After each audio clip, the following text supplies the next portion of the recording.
여러분, 여름이 시작되니까 더워 죽겠죠? 저도 더워 미칠 지경인데요. 살에 쩍쩍 달라붙는 셔츠, 땀으로 얼룩진 재킷 차림으로 출퇴근하는 분들은 오죽할까 생각이 듭니다. 근데 다림질 한번 안 해도 되고 입는 것만으로도 에어컨을 튼 것처럼 시원한 원단이 있습니다. 바로 시어서커, 혹은 옛날 어르신들이 지짐이라고 부르던 바로 그 원단입니다. 지금은 멋쟁이들이 찾는 이 옷감이 100년 전만 해도 이걸 입고 공식 석상에 나타나면 쌍놈 취급을 받던 최하층 노동자의 싸구려 작업복이었다는 거 아시나요? 오늘은 패션 역사에서 하마터면 영원히 매장당할 뻔했던 이 오돌토돌한 여름 원단의 기가 막힌 반전 드라마부터 소개해드리겠습니다.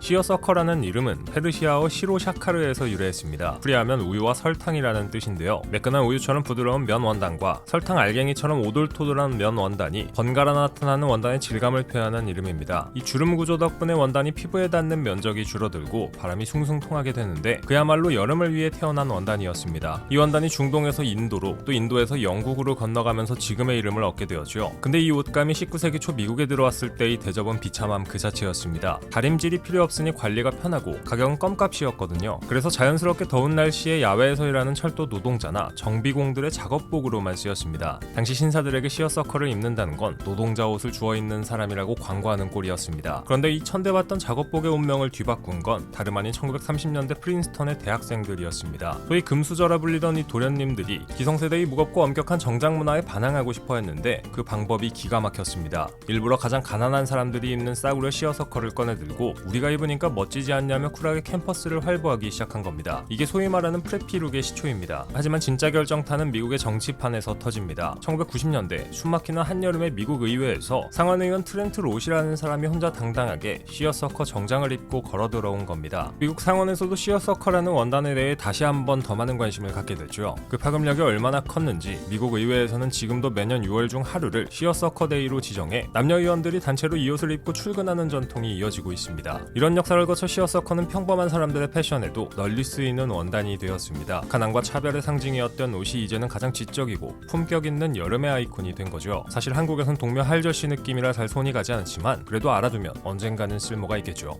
시어서커가 주름져도 괜찮다는 걸 증명한 여름용 소재라면 아예 주름 자체가 매력이라는 걸 5000년 동안 증명해온 소재도 있습니다. 바로 리넨인데요. 아마 여름용 셔츠를 찾아 헤맨 분들이라면 이 소재가 익숙하실 겁니다. 요즘엔 유니클로나 H&M, 탑10 같은 스파 브랜드에서도 내놓는 소재라서 찾아보기 어렵지 않죠. 리넨의 역사는 인류 문명의 시작과 거의 맞닿아 있습니다. 지금으로부터 약 5000년 전 고대 이집트에서 파라오의 미라를 감쌀 때 쓰던 천이 바로 리넨이었습니다. 진짜 오래됐죠. 단순한 직물이 아니라 순수함과 영원한 생명을 상징하는 신성한 소재였죠. 당시 이집트 사회에서 리넨의 품질은 곧 사회적 지위를 나타냈는데 가장 고운 리넨의 금실을 엮어 만든 옷은 파라오만 입을 수 있었습니다. 이집트 장인들의 기술이 어느 정도였냐면 당시 직조된 리넨 중 일부는 1인치의 실이 500개 이상 들어간 것도 발견됐습니다. 오늘날 고급 면침구가 300에서 400수 수준인 걸 감안하면 그 수준이 얼마나 정교했는지 가늠이 됩니다. 그런데 이 귀하디 귀했던 소재가 어느 순간 우리에게 다가옵니다. 1810년 최초의 아마방적 기계가 도입되면서 리넨 생산량이 기하급수적으로 늘어났고 18세기에서 19세기 유럽 경제의 핵심 산업으로 다시 자리를 잡았습니다. 그리고 리넨의 품격은 여전히 살아있었죠. 크리스찬 디올은 리넨을 두고 조각가에게 대리석이 하는 것과 같은 고귀한 재료라고 했는데요. 1970년대에 이르러 리넨은 완전히 대중의품으로 들어왔습니다. 어디서나 볼 수 있는 소재가 됐지만 그러면서도 여전히 고급스럽다는 인식을 잃지 않는 몇 안 되는 원단이 바로 리넨입니다. 리넨에는 사실 구김에도 한 가지 논쟁이 있습니다. 처음 입을 때 다소 까끌까끌한 느낌이 나는 거죠. 그런데 재밌는 건 입을수록 세탁할수록 점점 더 부드러워진다는 건데요. 시간이 지날수록 더 좋아진다는 점에서 리넨은 좋은 청바지와 닮아 있습니다. 자기만의 결이 생기는 소재인 거죠. 지금 리넨은 그 어느 때보다 주목받고 있습니다. 환경 문제에 대한 관심이 높아지면서 화학 비료나 농약 없이도 잘 자라는 아마식물로 만든 리넨이 가장 친환경적인 여름 소재로 재조명받고 있기 때문입니다. 5000년 전 파라오의 옷감이 이제는 가장 현대적인 선택이 된 건데요. 올여름 리넨 셔츠의 구김이 거슬리신다면 다림질한 다음에 자연스럽게 구겨지도록 냅두는 게 여러모로 편리하다는 걸 기억해 두셨으면 좋겠습니다. 그게 이 소재가 5000년 동안 살아남은 이유니까요.